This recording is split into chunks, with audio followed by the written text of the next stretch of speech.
ஜீவ சமாதியில் ஊமைச் சிறுவன் பேசிய அதிசய காட்சிகள். இந்த சமாதிக்கு மட்டும் திரும்ப திரும்ப மக்கள் வருவது ஏன்? யார் இந்த கள்ளியடி சாமிகள்? அவருக்கு ஏன் இந்த பெயர் ஏற்பட்டது? திண்டுக்கல் மாவட்டம் வேடச்சந்தூர் அருகே இருக்கிறது புதுப்பட்டி எனும் கிராமம். இங்குதான் கள்ளியடி சாமிகளின் ஜீவ சமாதி அமைந்திருக்கிறது. 1874ஆம் ஆண்டு ஆகஸ்ட் மாதம் 11ஆம் தேதி அழகிய சிங்கர் ராமாயி அம்மாள் என்ற பெற்றோருக்கு சாமிகள் பிறந்தார்.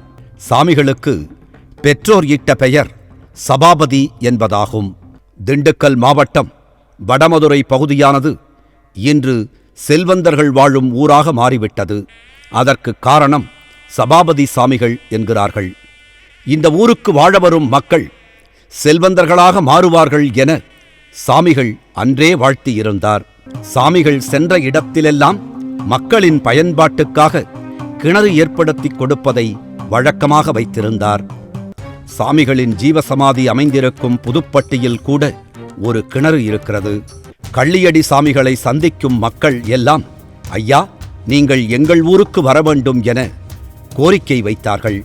கள்ளியடி குருநாதர் சாமிகளுக்கு ஆண்டுதோறும் தை மாதம் விசாக நட்சத்திரத்தில் குரு பூஜை சிறப்பான முறையில் நடைபெறுகிறது. அனைவரும் கள்ளியடி குருநாதரை நாடிச் சென்று அவரது அருளைப் பெறுவோம்.